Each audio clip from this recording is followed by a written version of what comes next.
all Dharma masters, and all Lotus friends. Namo Amitofo. Right now, we will take some time to listen to some words by Master Huijing that can lift some weight off of our shoulders, to learn to let go of perfecting everything around us.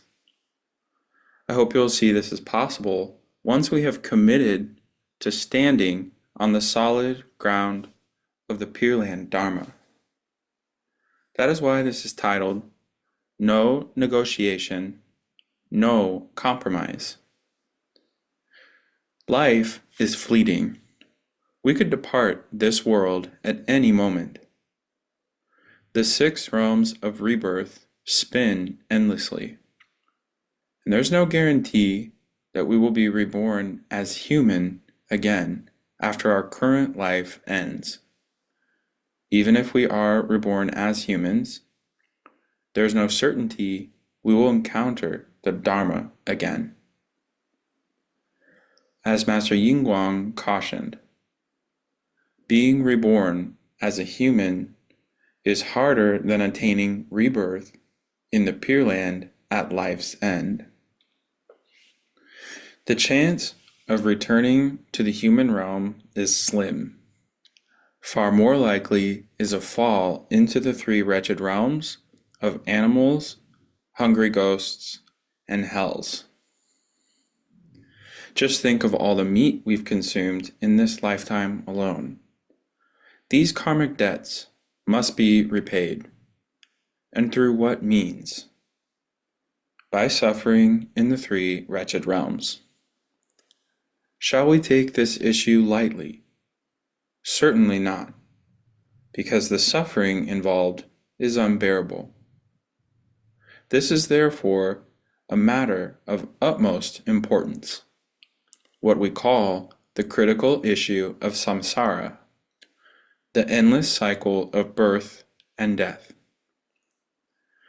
The very reason Shakyamuni Buddha appeared in this world and taught the Dharma was to reveal the critical issue of samsara and show us the way out. If a teaching doesn't address liberation from the cycle of birth and death, it misses the heart of the Buddha's mission. What a tragic oversight! To merely encourage people to pursue worldly and heavenly blessings, or worse, to teach falsely, is to lead them astray. Since breaking free from birth and death is of such vital importance, our dedication to the Dharma must never waver. Life is uncertain, and our resolve may rise and fall. But as we grow older, our focus on this matter should only deepen, never weaken. Know this well. All worldly affairs may be negotiable. However, when it comes to rebirth in the Pure Land, to breaking free from the cycle of suffering once and for all, there is no negotiation, no compromise. Like an arrow shot from the bow, there's no turning back. So with this fresh in mind, one angle that I like to focus on is how we can see that when we hold on tight to the name of the Buddha, being tolerant and accepting of various situations, of ourselves, and of others, without perfectionism, frees up our energy. Reminded that these are the negotiables in this life. After all, it is only temporary, and our scope is now set on the Pure Land. This can help us not be critical of others, and instead extend compassion, because we have been shown that we ordinary beings all differ very little. Related to this, I was recently reading through From the Convent to the Pure Land, a personal testimony by householder Jing Chao, who now, as an Amitabha reciter, tells of her challenges on the way to her faith. From many strict years of obedient religious life in a church, and later changing course on her way by then striving to practice self-powered Buddhist teachings, she has a perspective I found very valuable. A part of her story that caught my attention explained how she felt during her initial rigorous path of Buddhism, explaining that she became very conscientious in meditating and reciting the sutras. However, the harder she tried, the more anxious and frustrated she got, becoming judgmental about the people and things around her, stating that the world had all of a sudden turned horrid. She was appalled and disappointed by everything. The rather cumbersome and highly embellished rituals in the monastery also irritated her. She went on to say that she found that she could not be virtuous all the time, something which she expected of herself as a Chan practitioner. As a result, she got really cranky and was disheartened about Buddhist practice. Now, I think this part also pertains to us on the Pure Land path if we still misunderstand and do not rely on Amitabha Buddha's vow power, the easy path. We can rest assured that we do not need to be weighed down by concerns of our afflictions during recitation or meeting some high standard of quality.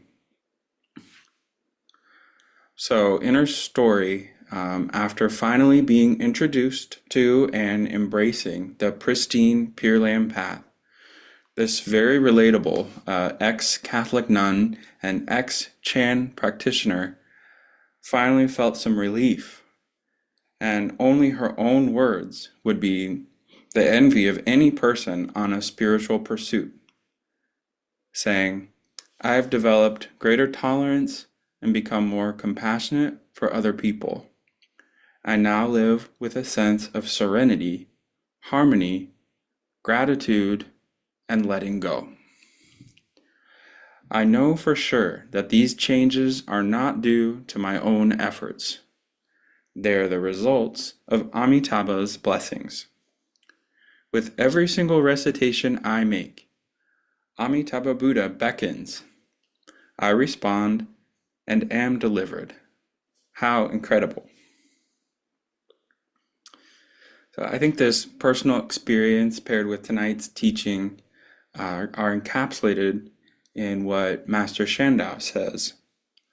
The land of bliss is a realm of unconditioned nirvana. It's hard to be reborn there by practicing assorted virtues according to circumstances. The Tathagata selects the key method. He teaches us to recite Amitabha's name with twofold exclusivity. Most of us probably know this describes Nanfo practice as single-mindedly and without deviation.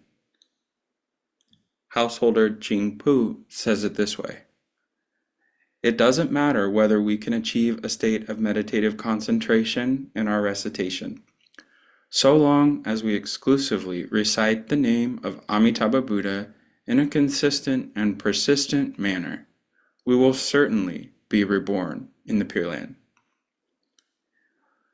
So I hope these affirming examples help you find ease in the practice. It is feasible to hit home for us if we humbly realize our own dire situations and capabilities, or lack of capabilities. So instead of getting frustrated or angry with the complications of this life, we can learn to be grateful for our suffering as a reminder not to lose sight of the truth of the trap of samsara. And we now know this illusion is no longer what we hold on to, and we have gladly abandoned this to hold on to the assurance of Amitabha's deliverance with no compromise. Namo Ami Tofo.